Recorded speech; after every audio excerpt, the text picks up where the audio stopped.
saudara-saudara yang terkasih, apa kabar? Sehat semua? Hari ini saya akan memberikan satu renungan khotbah menjelang Natal yang diambil dari Injil Lukas pasal 19. Injil Lukas pasal 19 ayat 1 sampai 10. Dan pada hari ini saya berikan judul Yesus mencari untuk menyelamatkan orang yang hilang. Lukas 19 ayat 1 sampai 10 akan saya bacakan untuk kita semua. Yesus masuk ke kota Yeriko dan berjalan terus melintasi kota itu. Di situ ada seorang bernama Zakheus, kepala pemungut cukai, dan ia seorang yang kaya. Ia berusaha untuk melihat orang apakah Yesus itu. Tapi ia tidak berhasil karena orang banyak, sebab badannya pendek. Maka berlarilah ia mendahului orang banyak, lalu memanjat pohon ara untuk melihat Yesus yang akan lewat di situ.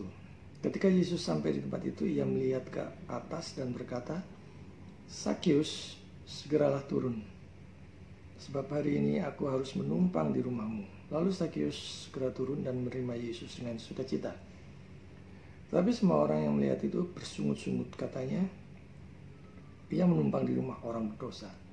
Tetapi Zakheus berdiri dan berkata kepada Tuhan, "Tuhan, setengah dari milikku akan kuberikan kepada orang miskin. Dan sekiranya ada sesuatu yang kuperas dari seseorang, akan kukembalikan 4 kali lipat." Kata Yesus kepadanya, "Hari ini telah terjadi keselamatan kepada rumah ini, karena orang ini pun anak Abraham. Sebab anak manusia datang untuk mencari dan menyelamatkan yang hilang." Nah, pepatah mengatakan bahwa tak kenal maka tak sayang. Di zaman sekarang orang akan rela antri berdesak-desakan untuk bisa bertemu dengan idolanya atau dengan orang yang terkenal. Anak-anak muda misalnya akan rela berdesak-desakan di bandara untuk bisa bertemu idolanya. Seperti artis Korea, misalnya Blackpink, EXO, Red Velvet, dan sebagainya. Anak-anak muda tentu tahu ini. Begitu mereka datang, sejak dari bandara sudah berdesak-desakan menantikan idolanya. Beberapa di antaranya ingin mendapatkan tanda tangan dan minta foto bersamanya. Nah, kalau kita lihat di sini, Yesus pada saat dia datang ke kota Yeriko, orang-orang di sana sudah mendengar tentang dia, yang sudah banyak membuat mujizat, menolong orang, menyembuhkan orang sakit, mengusir setan, dan sebagainya. Nah, kalau kita tilik ke belakang, Yeriko adalah suatu kota besar yang terkenal di mana dahulu bangsa Israel menaklukkannya dengan mengelilingi benteng yang kokoh itu sesuai dengan perintah Tuhan, sehingga tembok-tembok kokohnya itu runtuh. Nah, secara keseluruhan kota ini adalah kota yang bersejarah bagi Israel. Kita lihat di situ bahwa orang-orang berduyun-duyun datang ingin melihat dia. Demikian juga dengan Zakheus. Sayangnya ia pendek, jadi sulit untuk bisa melihat dia. Tapi ia tidak patah semangat dan ia memakai akalnya. Ia naik pohon ara untuk bisa melihat Yesus. Dan ini lagunya terkenal ya di zaman sekolah minggu. Zakheus, orang pendek, dan sebagainya. Orang pendek memang pada umumnya banyak akalnya ya. Tapi kita belajar dari Zakheus yang diterima oleh Tuhan, meski dia dibenci oleh orang banyak pada saat itu. Nah, siapakah sebenarnya Zakheus ini? Zakheus dalam bahasa Yunaninya Zachaios, dan dalam bahasa Ibraninya Zaki, yang berarti murni dan saleh. Zakheus ini adalah seorang kepala pemungut cukai, seorang yang kaya dan memiliki ukuran badan yang pendek. Dan ceritanya yang terkenal adalah pada saat dia memanjat pohon ara untuk melihat Tuhan Yesus yang datang ke kota Yeriko. Nah, orang Kristen melihat keistimewaan Zakheus adalah dari pengakuannya tentang Yesus sebagai Tuhan. Nah, coba kita lihat selanjutnya. Pemungut cukai, siapa sih pemungut cukai ini? Dan apa sih pekerjaannya? Pemungut cukai adalah orang yang bertugas mengumpulkan pajak dari masyarakat Yahudi untuk diserahkan kepada pemerintah Romawi sebagai penjajah di tanah Palestina pada abad pertama. Nah, pemungut cukai boleh dibilang petugas pajak, akan tetapi profesi pemungut cukai itu sendiri dipandang buruk oleh masyarakat Yahudi karena bahkan cenderung dibenci karena beberapa alasan. Jadi kenapa pemungut cukai ini dibenci oleh masyarakat Yahudi pada waktu itu? Paling tidak ada 3 alasan. Yang pertama, dengan ditariknya pajak itu akan memberatkan rakyat. Yang kedua, mereka para pemungut cukai ini menarik pajak untuk pemerintah Romawi yang dianggap sebagai musuh oleh rakyat. Dan yang ketiga, cara yang digunakan oleh para pemungut cukai ini sangat kejam dan tidak adil. Nah, kalau kita melihat di dalam beberapa Injil Perjanjian Baru, ada beberapa kali disebut mengenai para pemungut cukai dan pandangan negatif masyarakat Yahudi terhadap mereka.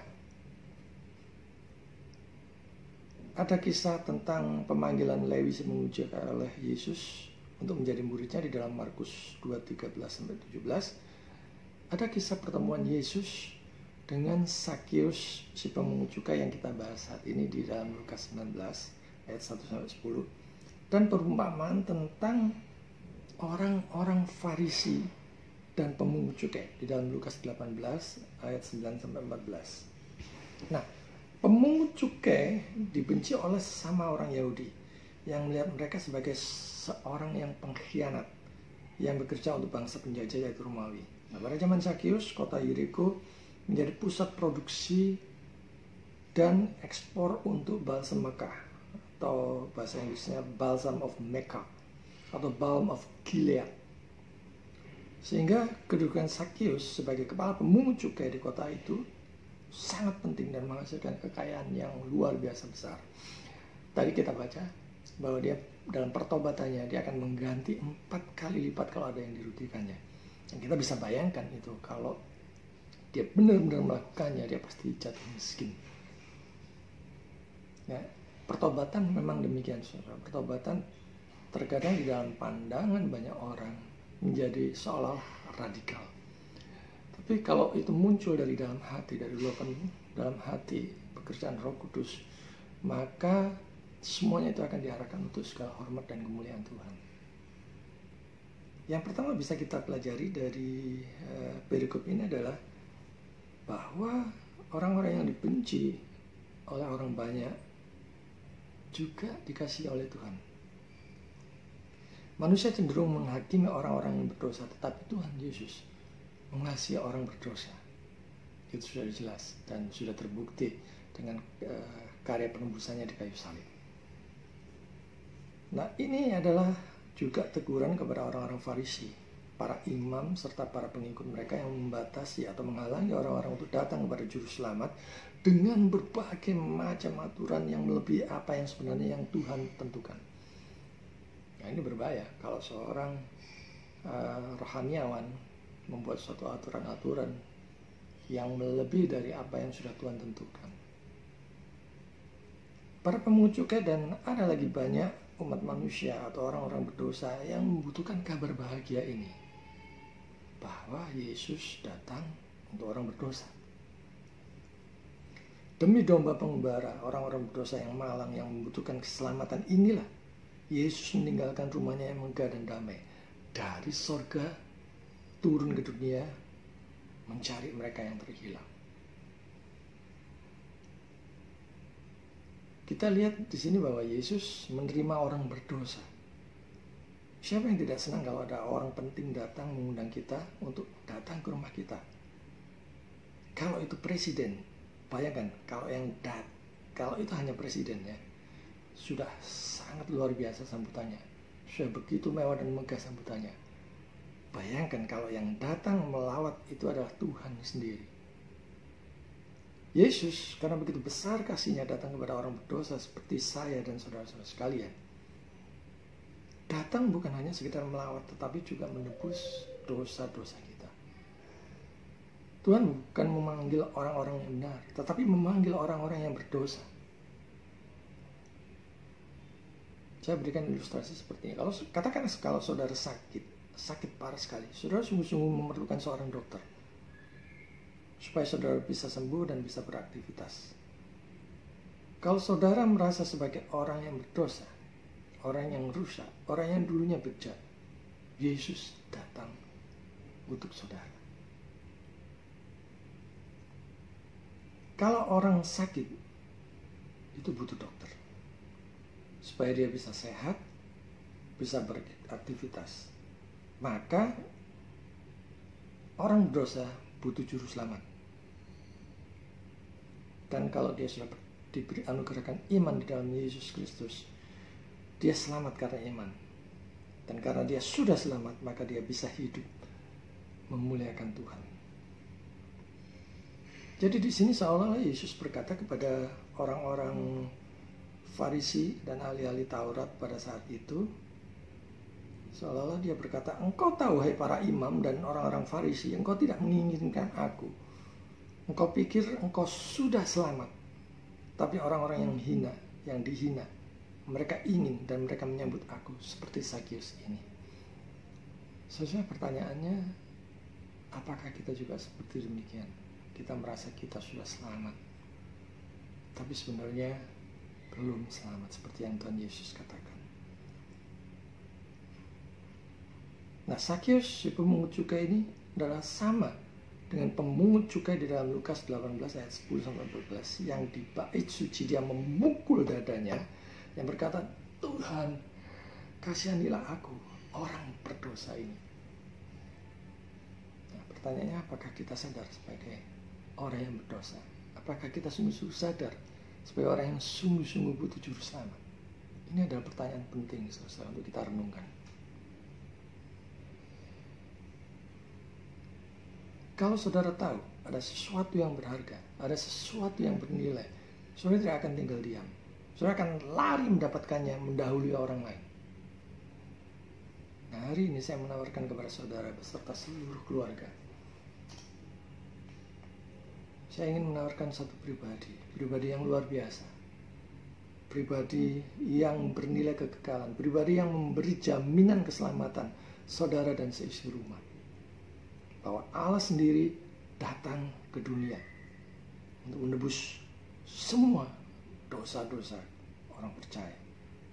Tidak peduli betapa hitam legamnya masa lalumu, tidak peduli betapa kacau balaunya hidupmu, Tuhan datang ke hatimu untuk membereskannya, merapikannya, dan memberimu damai sejahtera atas hidup seluruh seisi rumahmu. Percayalah kepada Yesus. Terimalah dia sebagai satu-satunya Tuhan dan Juru Selamat. Maka engkau akan selamat. Maka engkau akan beroleh anugerah hidup yang kekal bersama dengan dia di sorga. Kita lihat selanjutnya bahwa di sini keselamatan datang kepada orang berdosa. Keselamatan datang atas rumah orang berdosa.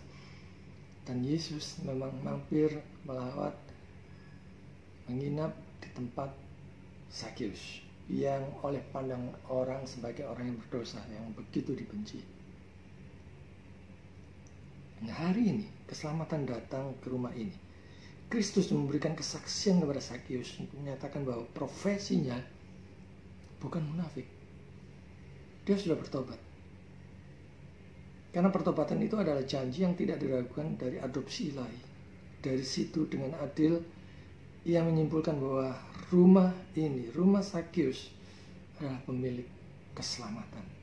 Dan maukah saudara, rumah saudara diberkati dan pribadi-pribadi yang ada di dalamnya diselamatkan oleh Tuhan. Kita lihat berikutnya di sini adalah yang bertobat pun menjadi anak-anak Abraham. Dikatakan di situ menjadi anak-anak Abraham. Tuhan datang bukan untuk dilayani, tapi untuk melayani orang-orang pilihannya. Saudara-saudara sekalian yang hari ini melihat video ini, Roh Kudus sendiri yang menuntun saudara untuk membuka channel video ini dan melihatnya sampai akhir. Pesan saya hanya satu, terimalah Yesus, undangan Yesus untuk menjadi satu-satunya Tuhan dan Juru Selamat pribadi saudara. Jangan saudara bimbang ataupun ragu. Jangan saudara pikir-pikir atau takut. Sebab keselamatan yang diberikan itu adalah kekal selama-lamanya. Ya, kita lihat pertobatan Zakius dan belas kasihan Allah yang adalah rekonsiliasi antara manusia dengan Tuhan. Jadi ini adalah bukti yang nyata rekonsiliasi antara Allah dan manusia. Belas kasihan Allah yang tidak selayaknya dan rekonsiliasi manusia dengan Tuhan. Dan ini berbicara tentang penebusan gereja. Hari ini juru selamat melawat saudara, dan belas kasihan Allah ditawarkan melalui pemberitaan firman hari ini. Jangan keraskan hati, jangan sia-siakan. Terimalah dia, serahkan dirimu sepenuhnya kepada Tuhan. Satu orang yang menerima Tuhan, seluruh anggota keluarga akan dilawat Tuhan. Tuhan ketika dia mengadopsi kepala keluarga, dalam hal ini Zakius, berjanji bahwa dia akan menjadi Tuhan bahkan ke seluruh rumahnya. Dengan lembut keselamatan akhirnya diperluas dari kepala keluarga ke seluruh tubuh. Artinya kepada semua orang percaya. Maka semua yang percaya itu akan selamat. Nah, Kristus datang untuk mencari dan menyelamatkan mereka yang hilang. Allah melalui Yesus datang ke dunia mencari manusia yang tersesat, menyelamatkan yang hilang. Tidak peduli betapa gelap dan suramnya masa lalu saudara. Yesus mengasihimu. Dia tahu dengan jelas dan terang benderang siapa kita. Dia tahu ketidaktaatan kita, dia tahu dosa-dosa kita, dia tahu kemunafikan kita, dia tahu kelicikan dan kecurangan kita. Semuanya itu terang benderang di hadapannya yang Maha Tahu. Tapi hari ini dia datang mengundang saudara untuk datang kepadanya. Ya sungguh-sungguh mengasihi saudara. Jangan keraskan hatimu. Datang dan sujud mohon ampun kepada dia. Terimalah dia. Dan tampaknya kehidupannya yang sebelumnya tidak menutup pintu gerbang keselamatan baginya. Kita melihat di sini dalam cerita Zakius, di bagian perikop ini tampaknya kehidupan Zakius yang sebelumnya tidak menutup pintu gerbang keselamatan bagi dia. Karena Yesus dikirim oleh Bapa untuk menyelamatkan mereka yang hilang. Nah, pertanyaannya adalah siapakah yang hilang itu? Kita semua orang yang berdosa dan tanpa juru selamat adalah orang yang terhilang. Saya dulunya juga orang yang terhilang. Saudara semua yang belum percaya Yesus adalah orang yang terhilang. Kita semua terhilang, tersesat karena dosa-dosa kita. Judi, maksiat, perzinahan, kesombongan, keserakahan, perdukunan, korupsi, menipu, bersaksi palsu, tidak taat firman Tuhan dan sebagainya dan sebagainya. Semua manusia di dalam dosa-dosanya telah terhilang. Siapa lagi yang terhilang itu? Mereka yang belum punya juru selamat. Mereka yang hidup tanpa. Mereka yang hidup menurut kemauannya sendiri. Mereka yang tidak mengenal penciptanya. Siapakah yang terhilang itu? Mereka yang tidak tahu kalau nanti mati akan kemana. Karena itu semua orang butuh juru selamat. Kita semua butuh Yesus. Kalau tidak, kita akan terhilang selama-lamanya. Pertanyaannya adalah mengapa Allah datang ke dunia? Karena manusia yang berdosa tidak bisa menebus dirinya sendiri. Karena manusia yang berdosa tidak bisa menyelamatkan dirinya sendiri. Dan tidak ada jalan lain, tidak ada cara lain. Hanya ada satu jalan. Yaitu jalan Tuhan sendiri yang bisa menyelamatkan manusia. Hanya cinta kasih, belas kasihan Allah yang bisa menyelamatkan manusia dari maut. Hanya Allah sendiri melalui Yesus yang bisa menebus dosa manusia. Siapa di antara kita yang berani menunjuk diri sebagai orang yang tidak berdosa? Siapa di antara kita yang berani menyebut diri sebagai orang yang suci dan saleh? Di hadapan Allah yang Maha Kudus, segala kesalahan kita seperti kain kotor, seperti kain bekas cemar perempuan yang begitu menjijikkan. sepersekian juta mikron dosa saja di hadapan Allah yang Maha Kudus, itu sudah begitu menjijikan. Karena itu semua manusia tanpa terkecuali membutuhkan juru selamat. Sebab tanpa juru selamat, satu dosa sudah cukup mengantar manusia ke neraka selama-lamanya. Nah, sekarang kita melihat di dalam perikop ini, siapa yang mencari? Apakah manusia mencari Tuhan? Tidak. Manusia hanya mencari kesembuhan, manusia hanya mencari kekayaan, manusia hanya mencari berkat-berkatnya, manusia hanya mencari mujizat, manusia hanya mencari enaknya sendiri. Tapi kepada siapa mereka mencarinya?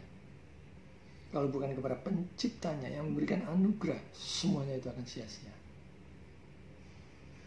Engkau mungkin bekerja keras di ladang, di toko, di bisnis, di kantor, berusaha mati-matian, siang malam, tidak kenal waktu, semuanya akan sia-sia kalau tidak diberkati Tuhan.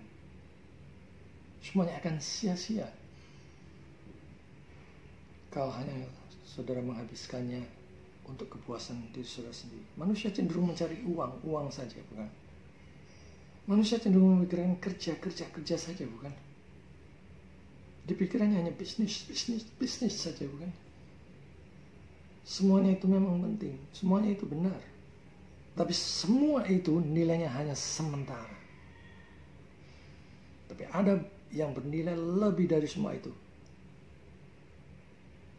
Karena nilainya adalah kekekalan. Apa itu? Apa yang paling berharga? Apa yang paling bernilai kekekalan itu? Keselamatan jiwamu. Jadi bukan manusia yang mencari Allah, tetapi Allah lah yang mencari manusia. Firman Tuhan katakan, bukan engkau yang mencari aku, tetapi akulah yang mencari engkau.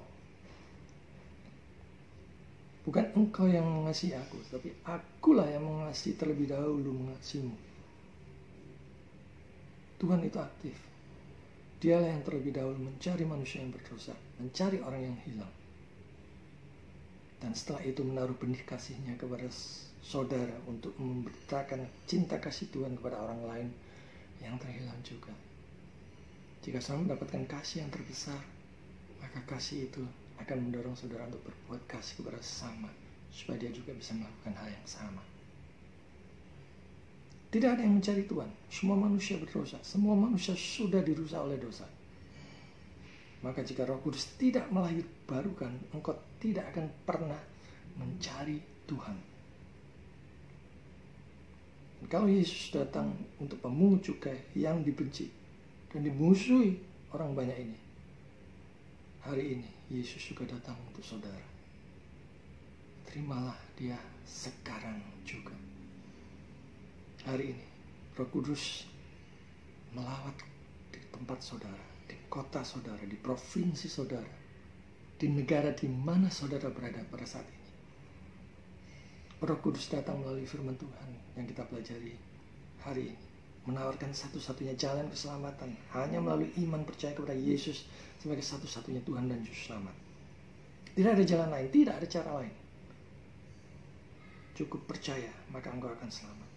Engkau dan seluruh keluarga besarmu yang percaya juga akan selamat. Jangan sia-siakan, jangan menunda-nunda. Nah, kalau kita bicara tentang Natal, sekarang kita masukin minggu-minggu menjelang Natal.